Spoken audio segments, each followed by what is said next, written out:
Vale, lo hemos oído. Acercamos. Sí. Acercamos. Vale, sí, ahora está entrando gente ya. Sí.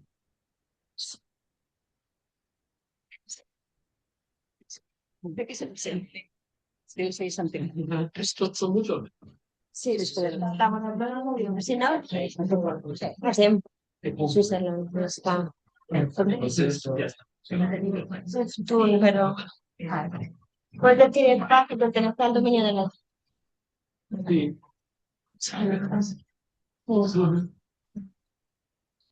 Porque al final ellos son en inglés. Sí, sí, sí.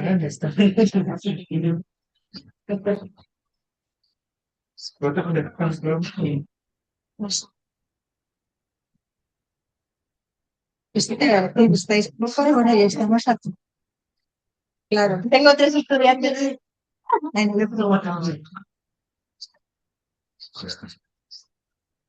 ¿Qué tal? Sí, creo que estamos hablando.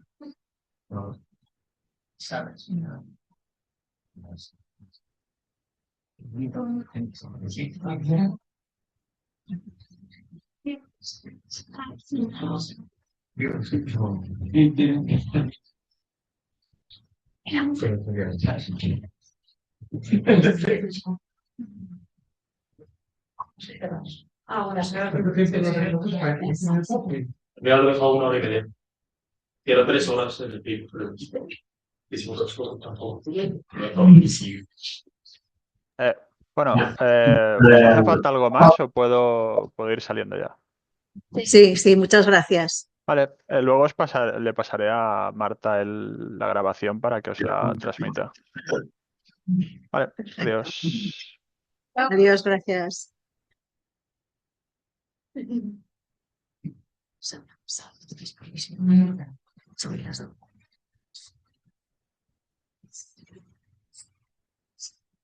Chicas, yo creo que ya. Sí. Hay 25 personas. Vale. Okay, well, welcome everybody. And so we are here on a seminar at the Instituto de Micro y Nanotecnología, but this time is a little bit special because this seminar is in the context of a network of sustainability for nanomaterials. It is a network composed with different groups in Spain, in different places, Madrid, Barcelona, Zaragoza, different institutes related with nanotechnology. And actually, this is the first seminar that we are participating, and it is going to be related to sustainability and energy in particular. So our speaker is Cristina Vicente Manzano. Cristina is a degree in physics, and she's doctor since 2014 from the Complutense de Madrid, also in physics. She's been, since the PhD, she's been working in thermoelectric materials, actually. So she has a long experience and therefore a long relation with sustainability and energy. And after the PhD, she also worked in Switzerland. She worked in the EMPA laboratories that belong to the context of the ETH University. The EMPA laboratories are the Swiss Federal Laboratories for Material Science and Technology. And in 2019, she came back to IMN. She incorporated back in the group of thermoelectrics from Marisol Martin, but she also has a very successful research line on her own with different projects, in particular a ERC Consolidator grant. So, and she's going to tell us about a little bit an overview of her research during these years. So, welcome, Cristina, and please, you have the floor. Good afternoon to everyone. Thanks for the introduction. Today I'm going to speak about materials grown by electrochemical technique, the route towards sustainable materials for energy. This work was mainly done in Micro Nanotechnology Institute from CSIC. CSIC is the Spanish National Research Council. It's the largest research public institution in Spain with 121 centers. It has 3 main global areas: society, life, and materia, and we are in the materia area. As we told before, we are at Micro and Nanotechnology Institute. In this institute, we do the research in health, energy, and information and communication technology. Our group is working on energy, and we are Finder Group, which is a functional nanoscale device for energy. Principal, we are working on two main research lines, energy harvesting in thermoelectrics and triboelectrics, and in heat management, reactive coolers and metamaterials in the infrared. In this talk, I'm going to speak about thermoelectrics and reactive coolers because are the lines that I'm more expert. And in the group, we are 22 members. The group leader is Marisol Martín González. We are 2 professors, 4 senior scientists, 3 postdoc, 1 project manager, 2 technicians, and 10 PhD students. In our group, we do nanoengineering of 3D materials. We do the fabrications from bulk materials to 2D materials and 1D materials. There are 2 lines in the group. One is the fabrication by a sputtering system, and the other is the fabrication of anodic aluminum oxide to do nanostructures, and also the fabrication of materials by electrodeposition. In this talk, I'm going to speak about these 2 last lines. And also, as we are expert on thermoelectrics, we have a lot of equipment to measure transport properties like electrical conductivity and Seebeck coefficient at room temperature and also until 800 degrees. Also, we have system for measuring the thermal conductivity in bulk material to the thin films and also nanostructures. Also, we have a triboelectric system and to measure optical properties like UV visible, near-infrared spectrophotometer and infrared spectrophotometers. And also at the rooftop of the institute, we have a weather station, and then we can measure our outdoor radiative cooler performance of the materials. Also in the institute, we have a laboratory of micro nanofabrication, which is called MINA. And we have a clean room and we have different equipment. And the most important maybe for this moment are the field emission scanning electron microscopy system, high resolution X-ray diffractometer, also electron beam lithography, focus ion beam, and now we have a recent 3D printer by 2 phonons. And this, for example, is an image of the main institution done in the microscale. Okay, the principal motivation of my talk is, as you know, we are in an important energy crisis with environmental consequence, and around 40% of the global final energy consumption is dedicated to buildings and construction.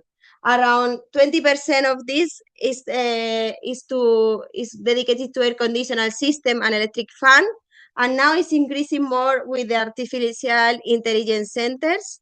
And this derivates in 10% of greenhouse gas emission.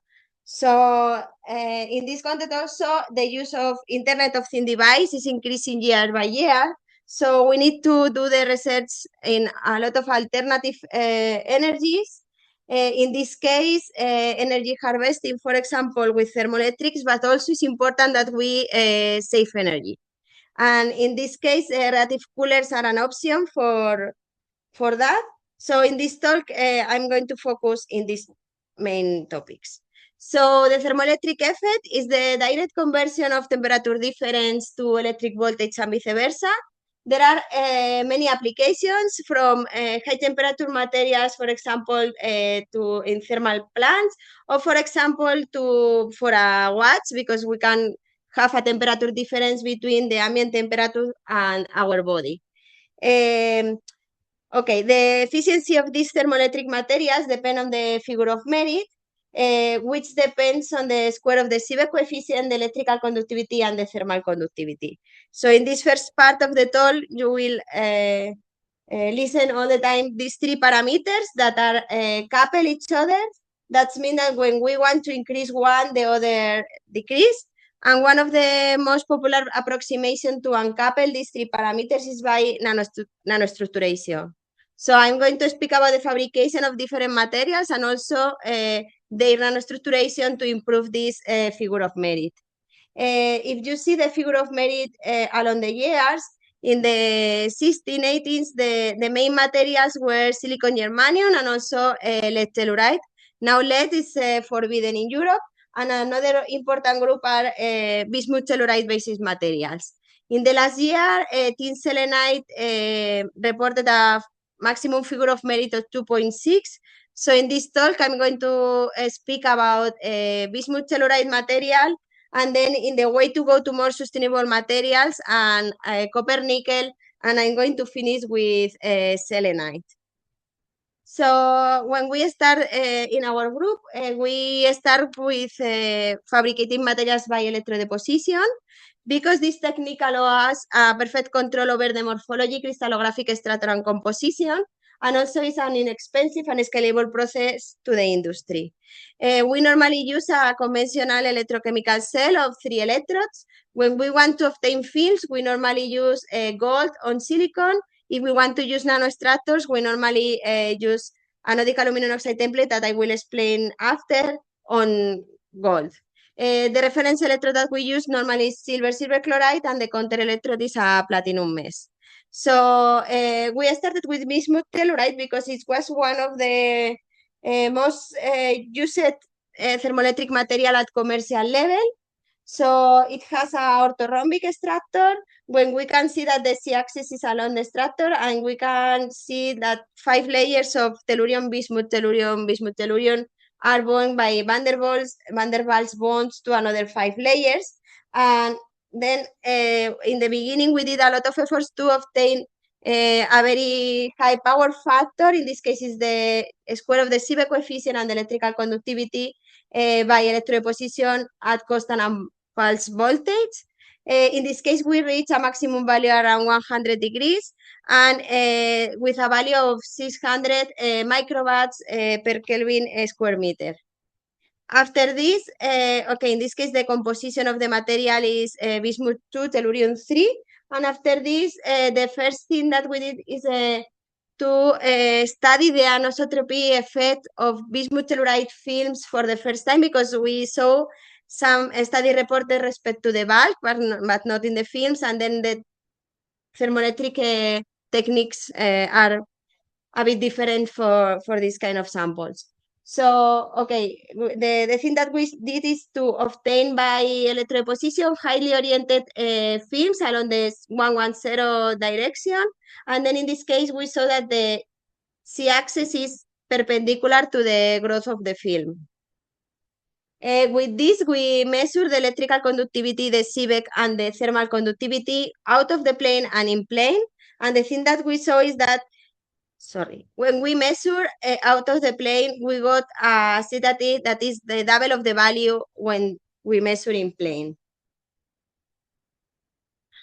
After, we investigate how different sources of tellurium in the electrolyte that we use to perform the electrodeposition can improve this power factor. And then we, because normally we use very pure elements, in this case is 3 nines of purity, but even like this, you can have a certain small amount of impurities. In this case, for the one with the highest power factor, we observe that we have presence of selenium. And selenium is one of the elements that we use to dope bismuth telluride, but in this case, a small amount of selenium could improve our properties. So if you do electrodeposition, you need to know very well what are the compounds that you use for your solution, because in some of the cases, you can also add some part of these materials in your samples. Now, in order to improve even more this figure of merit, we decide to do the nanostructuration of bismuth telluride. In this case, we fabricate nanowires. So we use a conventional anodization process of 2 steps. We have a pure aluminum, and then we do an electropolis and to remove the roughness of this aluminum. And we do a first anodization. Depending on the electrolyte that you use for this anodization, you can obtain different pore diameters, interpore distance, and then your structure change. After this first anodization, you obtain a disordered alumina that with a chemical etching, you have a very well-organized patterning on the aluminum. After, you have two options, or you do the second anodization at constant potential, so you have 1D anodic aluminum oxide, you have your longitudinal pores perfectly perpendicular to the substrate. This is the top view of one of these nanostructures that is a very an hexagonal arrangement. Or you can apply pulse potential between half and mild anodization, and with a chemical etching, you can obtain this 3D anodic aluminum oxide with the porous, transversal porous connected to the longitudinals. So now in this case, we can do the fabrication of these bismuth telluride nanowires, for example, in 1D or 3D nanostructures. In the first point, we obtain nanowires of bismuth telluride with different pore diameters from 270 nanometers to 25 nanometers. You can see here that the length of the wires are between 30 and 40 microns with a very high filling ratio. We observed that the crystallographic orientation was along the 110, but we observed some twinings along these nanowires. After, we measured the thermal conductivity, and then we saw that in the films we have a value of 2.4 watts per Kelvin meter, and then we could decrease until 0.25 when we do nanowires with a diameter of 25 nanometers. And after this, doing a 3D nano network, we could increase this figure of merit in 10 times because we decrease the thermal conductivity, but also we increase the Seebeck coefficient. So in this case, it's possible by nanostructuration to uncouple these three thermoelectric properties and then improve a lot the figure of merit. So tellurium is not very sustainable. So now in the way to go to more sustainable material, we decide to do the research of copper nickel. Copper nickel is also quite abundant, so it's cheap, and also is the material that you use in the thermocouples, also in a lot of electronics. So in the first moment, I study this material, doing this T-structure and also these microgears. We had a perfect control in the composition and the uniform growth, and also we could do COMSOL simulations about the electrodeposition of this alloy.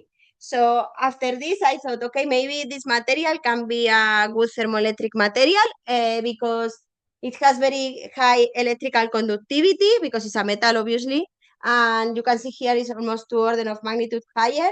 The Seebeck coefficient is quite similar to the Seebeck coefficient that we obtain for bismuth telluride obtained by electrodeposition, but the main problem is the thermal conductivity. But as I saw you before, maybe we can reduce this thermal conductivity and then improve the figure of merit. So in this case, I added saccharin in the electrolyte to perform the electrodeposition because you block the growth on the surface of this material, and then you obtain an nanocrystalline copper nickel. In this case, the crystalline size was between 30 and 40 nanometers. So this one was also good for improve the mechanical properties because when you have a nanocrystalline material, you improve the Young modulus. After this, we measure the thermoelectric properties, and in the power factor, we observe a maximum value around 500 degrees of 8,000 microwatts per meter Kelvin minus 2. If we compare with bismuth telluride, it was around 600. So now the question is what happened with the thermal conductivity? And then when we measure this magnitude, we saw a reduction of more than 3 times respect to the bulk material. So doing this nanocrystalline copper nickel, we will decrease, but even like this is a bit big. And this is also the reduction in the thermal conductivity is due to the increment of the phonon scattering because you have a nanocrystalline material. And then now the question is what happens if we combine our nanocrystalline copper nickel and the 1D and 3D nanostructures? So we perform a film with a certain composition. In this case, it's copper 60 nickel 40. You see that it's polycrystalline. We perform copper nickel 1D modulated and 3D nanowires with the same length and the same pore diameter, 50 nanometers. And then we measure the crystallographic structure. Also, we saw that it's polycrystalline. And in the 3D nano networks, we saw these are the red points are the transversal channels that are connected to the longitudinal. And then we saw that when we have this 3D or with these transversal channels, we induce a change in the crystallographic structure of the material.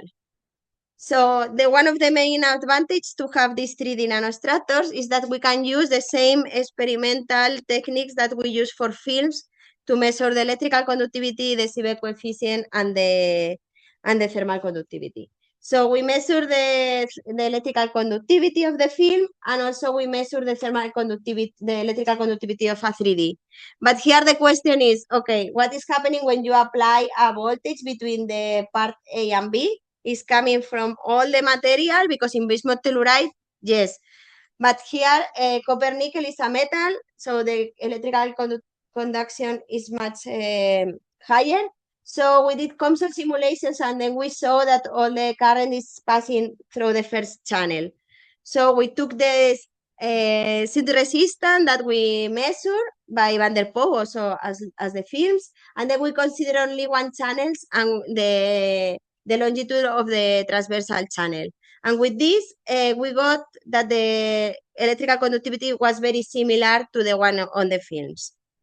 We did the same of the Seebeck coefficient, and then we obtained similar values. So the power factor, which is related only on the to the electrical conductivity and the Seebeck coefficient, was also very similar and similar to the bulk material. And now when we measure the thermal conductivity, the thing that we saw that in the films, we have a value of 11 watts per meter Kelvin. And when we have the nanowires inside the alumina, we reduce this value to the almost twice. So it's also due to for the increment of the phonon scattering, because we have this nanostructuration. And when we wanted to quantify how much we are reducing the thermal conductivity of the phonons. The total thermal conductivity depends on the thermal conductivity, the electronic thermal conductivity, and the phononic thermal conductivity. So by the Wiedemann-Franz law, we can calculate the electronic thermal conductivity, which is related to the electrical conductivity that we measure, the Lorentz number, and the temperature. And then we saw that in the case of the 3D nano networks, this value of the phononic thermal conductivity is in 0.6. It's very low, and we are in the maximum reduction that we can obtain with this way. So in this case, we do the nanostructuration as maximal as possible, and then we obtain the figure of merit. When we calculate the figure of merit, if we compare for 3D freestanding copper nickel, we got a value of 0.24 that is much higher than the value that we have, for example, in bismuth telluride, and also is much higher than the value that we obtain in the bulk material, 5 times higher. So by this approach, we can improve this figure of merit using a more sustainable and abundant material that is not the typical one. Now, as I told you in the beginning, selenites are quite popular for the high ZT. So in our group, some years before, they obtained by sputtering thin films of silver selenite with a maximum ZT of 1.2 for this material. So when I come back here, I started to work in the electrodeposition on silver selenite, but because there was not any study in the literature that they measure the thermoelectric properties of electrodeposit films. So I was checking what were the solutions that they use. In all of this solution, they added some certain additives, but these additives we know that affect to the electrical conductivity. So we developed a new solution, removing these additives, only with a selenite source, silver, and we had to add a bit of sulfuric acid to avoid the precipitation of selenium in the solution. We did a cyclic voltammetry study to analyze the different reduction peaks of the materials, and we saw that in this peak we can obtain silver selenite. We performed the electroposition at different reduction potentials, and we obtained slightly different compositions and different morphologies. We measured the thermoelectric properties, and we got a power factor of 3,500 microwatts per meter Kelvin. So this is between the copper nickel and between the higher to bismuth telluride, but the thermal conductivity in this case is very low. Is why one of the reasons why selenites are quite popular at this time. So with this, if we consider the material as isotropic, as the people does in the literature, we can get a value of 1.8 at room temperature. So we thought that this is quite nice, and then we thought that maybe we can do a flexible Unilec thermoelectric generator, and then with 5 thermocouples, we measure output power density of 40 microwatts square centimeter at 19 kelvins, that it was 5 times higher than the values reported in the literature. So now Elena is doing the thesis in improving silver selenite films that are N-type material, but also she's studying copper selenite, which is a P-type material, to have the N and P-type for the final device. So the procedure is similar. We do the cyclic voltammetry. We identify the reduction peaks for silver selenite. Also the same for copper selenite. In the case of silver selenite, we can see similar composition, and the morphology change the grain size, but the morphology is quite similar. And the crystallographic structure is orthorhombic with a bit of triclinic and cubic.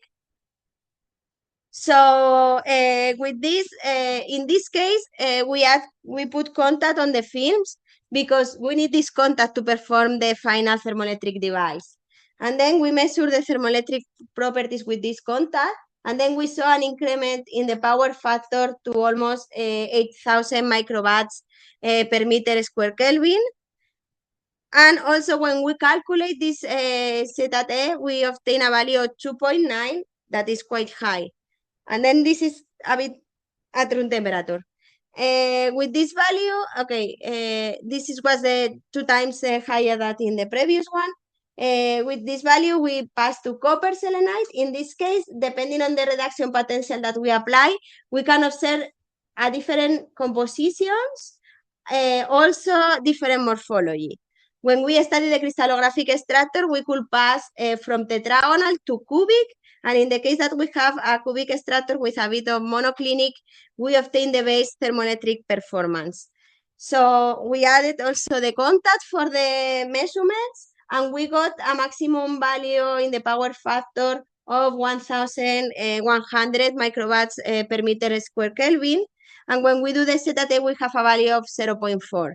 Okay, this value is not as higher than the other value, but is 5 times higher than the value found in the literature for electroposite films, because normally they didn't do a systematic study growing at different reduction potential and observing the change in the crystallographic structure that was crucial to obtain this improvement in the figure of merit. With this, we did a Unilec thermoelectric device based on silver selenite, also based on copper selenite, and we combined both N and P-type materials. And then we could get a maximum power density of 125 microwatts square meter at 55 Kelvin of temperature difference.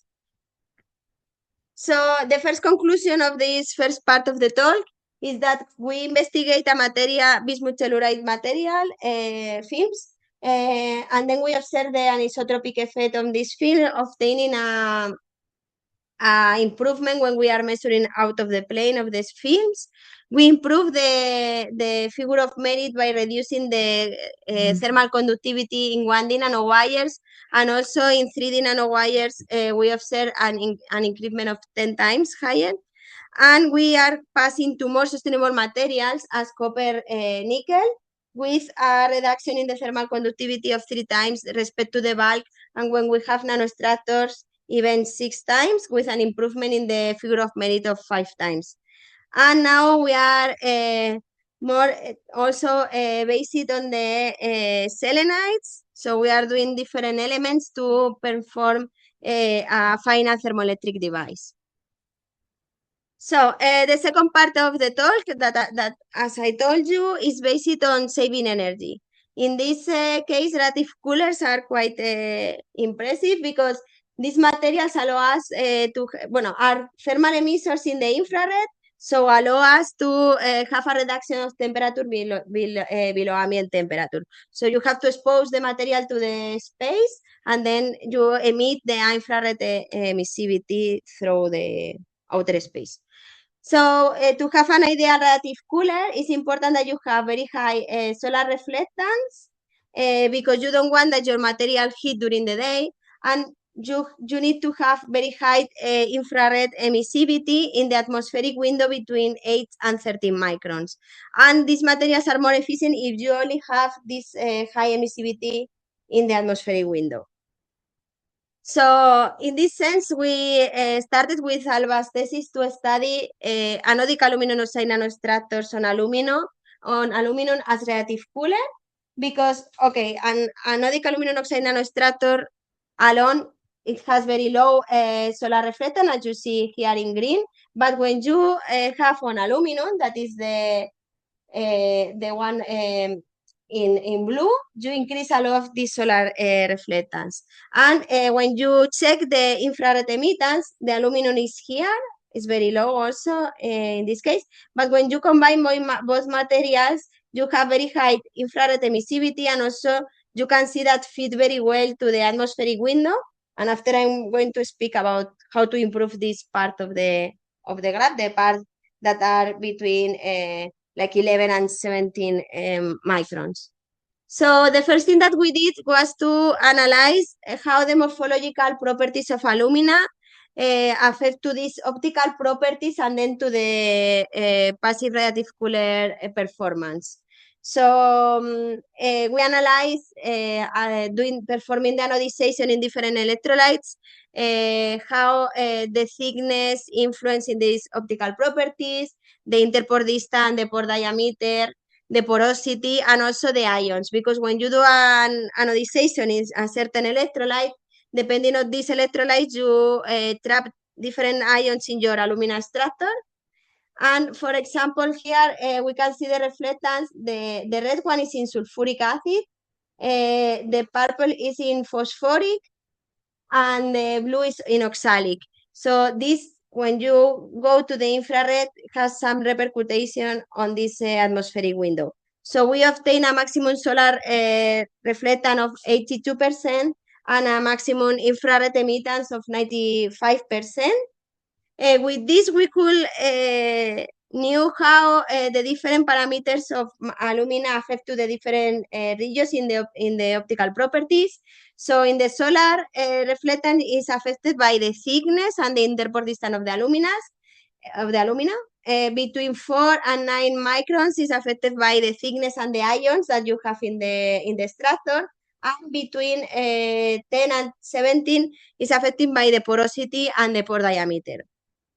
After this, we place our samples on the rooftop of our institute. We have a weather station, and we can control the ambient temperature, the humidity, the solar radiation, the wind. So normally we put a control box that we introduce a thermocouple without a sample, and then we put in the rest of the boxes different samples. So the cooling temperature is measuring between an empty box and a box with a sample. And in this case, we could reach, in the case of sulfuric acid, a cooling temperature of 8 degrees. So this was quite nice because we are at 36. So we can decrease 8 degrees. We are at 28. So we are quite, we are close to be thermal comfort. So the second part that we did was to study how this metal is affecting to these optical properties and to the reactive cooler performance. So in our case, we can remove by a chemical etching the aluminum, and then we can also remove this barrier layer by also a chemical etching. So we deposit by electron beam evaporation different metals here in our institute in Phoenix. So when we check the reflectance of different metals, we saw that silver and copper also are quite high. The problem is that they oxidate quite easy, so we focus on aluminum and gold. We just deposit like 20, 40, 60, and 100 nanometers of aluminum and gold. And the first thing was Alba did a sort test in Germany because they have an indoor system. And then we could see that in the case of when we have gold, we reach the maximum cooling temperature at these ambient conditions. So the thing that we did was to analyze the optical properties and also measure at the root of our institute. And then we saw that when we deposit 40 nanometers of aluminum, we have a cooling temperature of 10.5 degrees and is the maximum and is in concordance with the optical properties. In the case of gold, 60 nanometer is much better, reaching a maximum cooling temperature of 12.5. So now if we are at 38 degrees in this case, these days, if we decrease 12.5, we are in very comfortable temperature. So after this, we analyzed the 3D anodic aluminum oxide extractors because as we have these transversal channels, we thought that maybe we scatter more the solar reflectance. So we fabricate this 3D alumina template with different distance between the transversal channels from 200 nanometers to 10 microns. In the case of the 10 microns, the total thickness of alumina is 40 microns, so we only have 4 channels. So also this alumina behave as a Bragg reflector, so depending on the distance between these transversal channels, we can observe different colors. That is also nice for places on the buildings, cooling and also quite nice. We measure the optical properties, and then here you can see this is the 1D alumina in the infrared emissivity. You can see that when we have more porosity, that is the case of these nanostructures, we can improve this value here. So the maximum solar reflectance we achieve when we have only 4 channels, when the separation is 10 microns. The highest infrared emissivity is quite similar in all the samples with a values between 95 and 97%. And when we measure outside in a summer day in Madrid of 37 degrees, we observe a maximum cooling temperature of 10 degrees. So with this, we move to polymers. Why we move to polymers? Because polymers are relative cooler. Because polymer exhibit very stellar infrared emissivity due to its molecular resonance. If you see here, between 8 and 13 microns, we have the atmospheric window, and we have a lot of molecular resonance of different polymers. So the problem of sometimes is that if you have a transparent polymer, your solar reflectance is very low. But if you have, if you do a porous polymer, you improve the solar reflectance. Also, you can add a metal on the bottom of the polymer.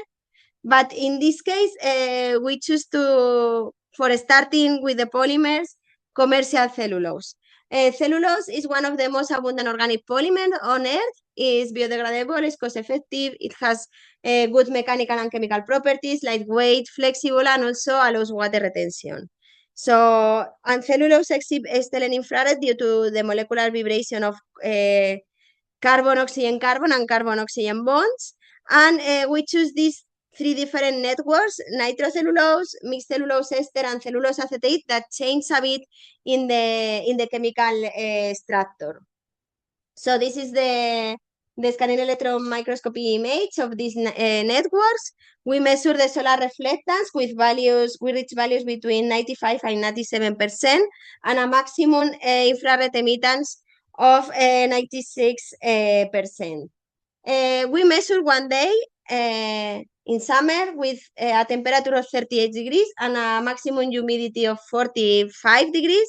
And then we got that for nitrocellulose, we got a very high value, almost 40. And then when we measure another day with the same temperature but higher humidity, we observe that in this case, the cooling temperature value decrease.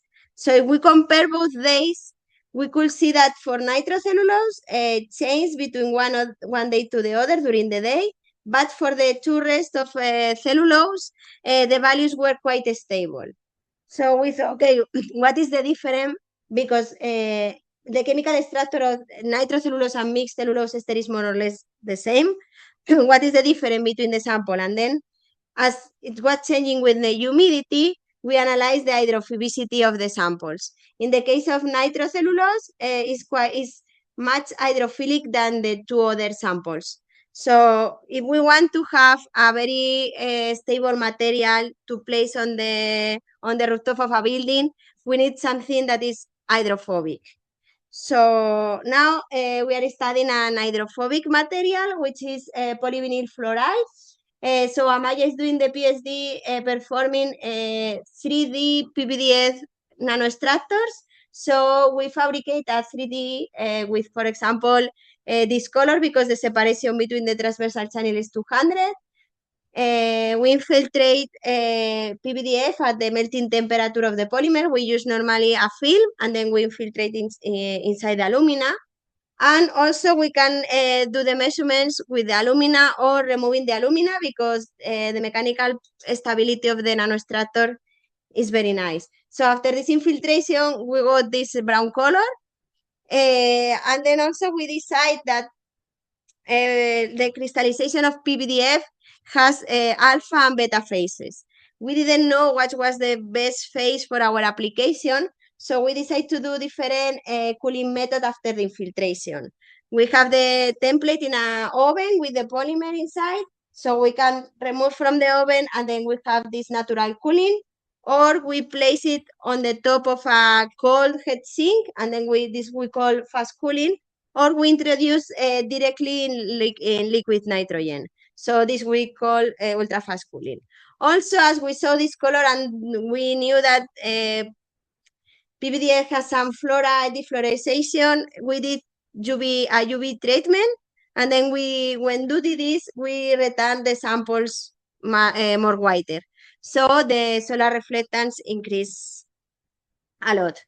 This equation is to quantify what is the portion of alpha and beta phases on the structures, and then we saw that when we are doing this ultra fast cooling, we have more beta phase.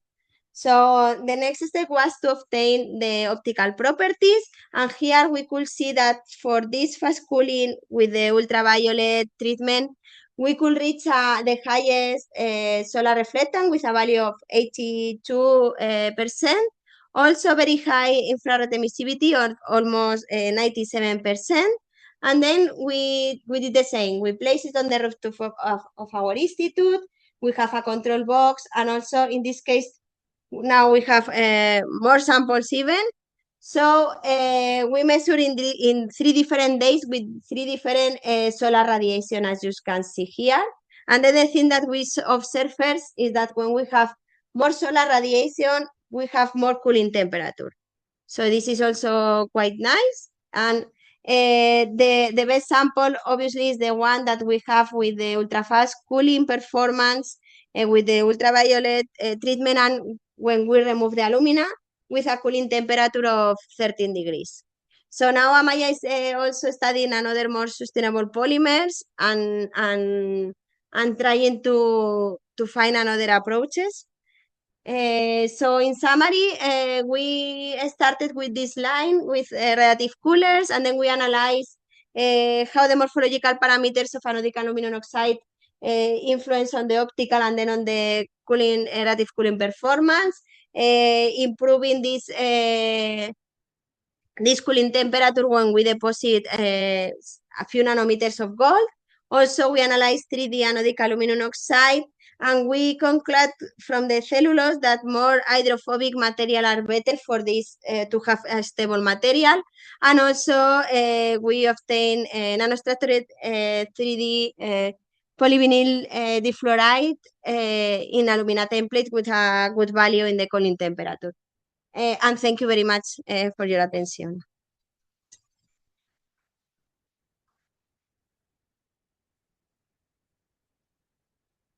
Thank you very much, Cristina, for this very interesting talk.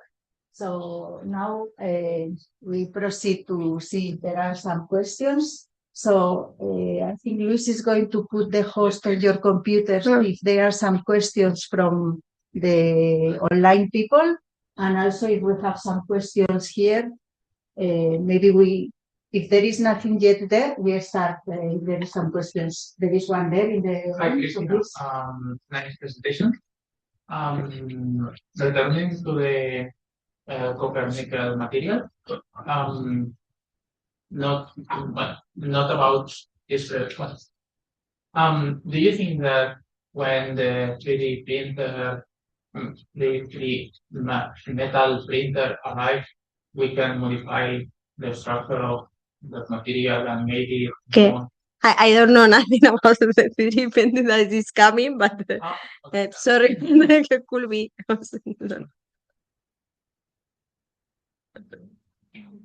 Another question? Thank you very much for the nice presentation. I'm curious about the growth of the interconnected nanowires. Especially when they are when you fill the pores with metal. So in all the results, let's say that the long wires are quite close to each other. Yes. If you increase the distance between neighboring wires, are you able to connect them with the transversal? Yes. Or when the metal growth sometimes Yes, yes. stops? Because, okay, this we did in sulfuric acid, but Carlos is doing the PhD and he's working to have more in oxalic and phosphoric that you can obtain more bigger pore diameter, and also the interpore distance is bigger, so they are more separate, and he could connect also the transversal. It's possible. Another question? Thanks very much for the talk. I've got a very specific question about the context that you used for the measurements. Which context did you choose, and which was the criteria that you used? Okay, we grow on gold, chromium, silicon, so we use gold, chromium for the contact. Very easy. Very practical. Yes. Cristina, I have a question of curiosity. I know the experiments for the radiative cooling, when you have in the station, you are monitoring the temperature of the ambient and the temperature of your material, and then the delta T is for the full day. With the weather station, we monitorize the ambient temperature. We have a thermocouple to measure the temperature under the samples, and then we have a controller, a thermocouple controller, and then we monitorize days, Okay. sometimes 1 week even. Okay. And then when you say we achieve delta T of 10 degrees, is at the maximum temperature of the day? Yes, Okay. yes. So the idea will And normally here is at around 3:30, 4, because we have bad time because in all the publications you always see that the maximum is at noon, but here we are a bit shift on the time. So yes. So nice demonstration. We are a little bit simple, no? Yes. I don't know if there is someone in the. Oh, sorry. There is. Do you wish? Hello, thanks for. And then if it's possible to share the slide with us.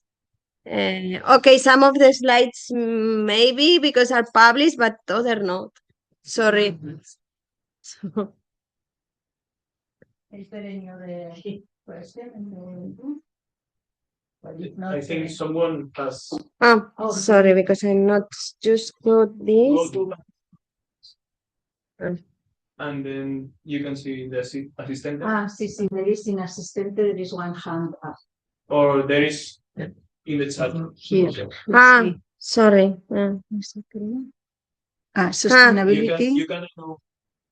It's under. Yes, it's not very. We can allow him to speak. I think so. if you go to Alexander, maybe. yes, Permitir hablar. Okay. Oh, you have me. Hi, sorry. You can understand me?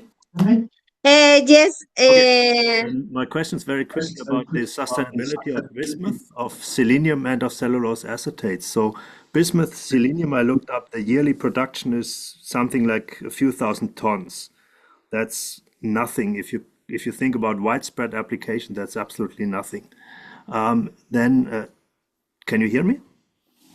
yes, yes. Okay, and then about cellulose acetate, you made a very good point about the high biocompatibility and sustainability of cellulose, but that's absolutely not true for the compounds that you showed, like nitrocellulose and cellulose acetate, especially if you think about the problem with cigarette butts. That's because cellulose acetate is exactly not well biodegradable. It takes ages to degrade.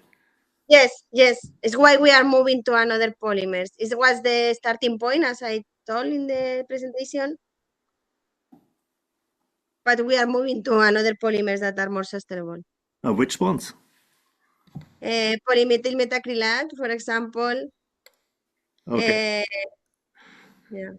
Not exactly a very nice example for biodegradability either, is it? I mean, there's probably no good solution, but yeah, I don't find any of that very sustainable, yeah, except for maybe copper and nickel, because we have really huge amounts of that. Okay. Related with this, Cristina, which is the thickness you need for achieving the properties? Which property? The Magnetic cooling, for example. You Ah. are talking about Uh, the thickness of the we are using like 40 microns, but for alumina 10 microns is better.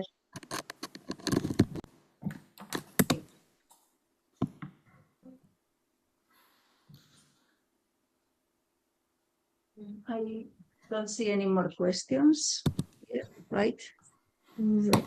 Okay, so if there are no more questions, I thank our speaker again.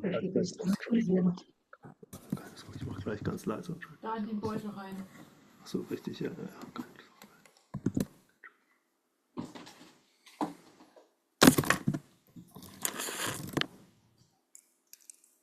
Ich habe jetzt Ohrstöpsel auf.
Haben uns einfach den Sound abgeschaltet, haben uns einfach rausgeschmissen.